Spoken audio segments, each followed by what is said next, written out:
Isabelle Maréchal. Un remède naturel contre les mauvaises nouvelles.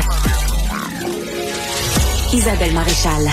Orlane Panet, avec sa compagnie Micro Habitat, fait pousser toutes sortes de bonnes choses, des légumes c'est très bon pour la santé. Sur les toits, on appelle ça de l'agriculture urbaine. C'est vraiment un projet là, que vous avez développé au Québec, au Canada, c'est aux États-Unis. Vous avez des projets même en Europe. Vraiment, félicitations. Plein de questions. Les gens se demandent d'ailleurs, Olivier. La détérioration derrière l'aspect de faire pousser des trucs en ville. Il y a plusieurs facteurs sur le toit. Il y a aussi les corridors de vent en ville qui peuvent aussi impacter le tout, je veux dire. La pollution aussi, la peut-être. Pollution, oui. Ben, c'est des questions qui sont très pertinentes. C'est sûr qu'au niveau de l'implantation des fermes urbaines, on le fait avec une technologie qui est non intrusive. Donc, on utilise un système de pots avec de la protection aussi, avec des membranes qui viennent en dessous des installations. Donc, on perce pas les membranes du toit, on vient pas faire l'excavation de l'immeuble du tout. Donc, ça s'ajoute facilement.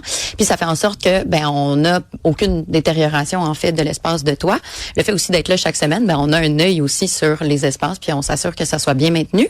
Au niveau des corridors... Avec des pots, vous dites? Avec des pots, oui. Nous, on utilise des pots en géotextile, donc c'est une fibre. Ça fait en sorte que le pot, en soi, il est très léger. Après ça, il y a le terreau qui va à l'intérieur. Donc, tout est en pot? Tout est en pot, oui.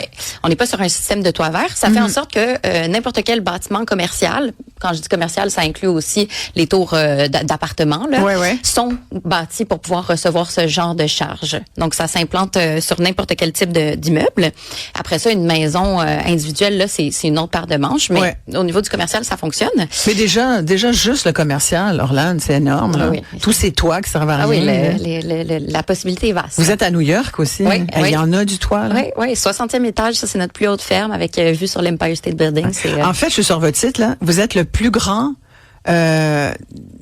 réseau, en fait, dans les réseaux d'agriculture urbaine, vous êtes le plus important. On est le plus grand réseau d'agriculture urbaine au monde. Donc, on a créé le plus grand nombre de fermes urbaines privées au monde. OK, wow. Oui. Et c'est fascinant, parce que c'est des espaces sous-utilisés que vous arrivez à revitaliser et à vitaliser, mais même générateur de contenu, là, de revenus. À rendre productif, exactement. Vous voyez où dans 10 ans?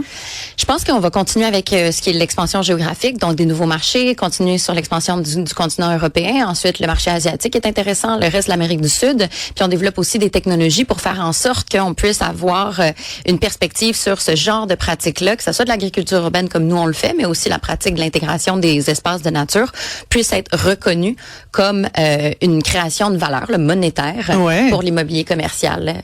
Donc c'est en développement. On a déjà une première phase du projet qui est déployée avec nos clients, mais c'est, je pense, là aussi où on va réussir à amener de la visibilité à ce genre de pratiques pour que ça puisse être plus déployé. C'est rentable. C'est vraiment rentable là, de ce que je comprends pour pouvoir... Oui, nous, notre modèle, dans le fond, ce qu'il faut comprendre, c'est qu'on vend pas les légumes. On vend un service d'agriculture urbaine. Puis on est toujours transparent avec nos clients. Le fait que les gens qui travaillent dans nos fermes sont payés adéquatement, qu'on fait des pratiques agricoles qui sont respectueuses de l'environnement, on n'est pas capable de compétitionner que notre tomate coûte le même prix que la tomate du Mexique. Donc, c'est vraiment là où c'est rentable pour notre entreprise de le faire parce qu'on est dans un service d'agriculture qui peut s'apparenter à un modèle d'affaires d'entretien paysager. Donc, c'est très similaire. Est-ce qu'on pourrait nourrir des villes? Une étude, en fait, que j'ai lue récemment, 28% de la production alimentaire en Europe pourrait être faite en agriculture urbaine. Donc, c'est pas la totalité. L'enjeu aussi qui arrive, c'est que ce qui est évalué, c'est que d'ici 2030, en fait, ça va être 65 à 75% des populations qui vont vivre dans les milieux urbains.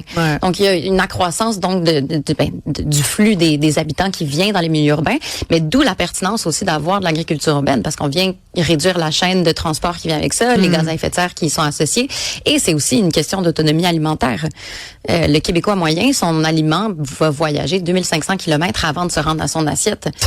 Donc, c'est aussi ça, c'est de se dire, si ça commence à sécher au sud, comment est-ce qu'on fait pour se nourrir? Puis je pense qu'il y a une question... C'est pour ça qu'on tenait vraiment beaucoup à vous parler aujourd'hui, Orlane, parce qu'on trouvait qu'on avait un gros montant de GES produit avec tous nos sujets sur les automobiles aujourd'hui. Il y avait beaucoup d'autos. On avait quand même beaucoup d'autos. Et les avions. Ben on était même en Boeing 737. C'est qu'on s'est dit, grosse production de GES, mais vous êtes venu nous aider à payer nos points de carbone. Avec plaisir. Un petit peu.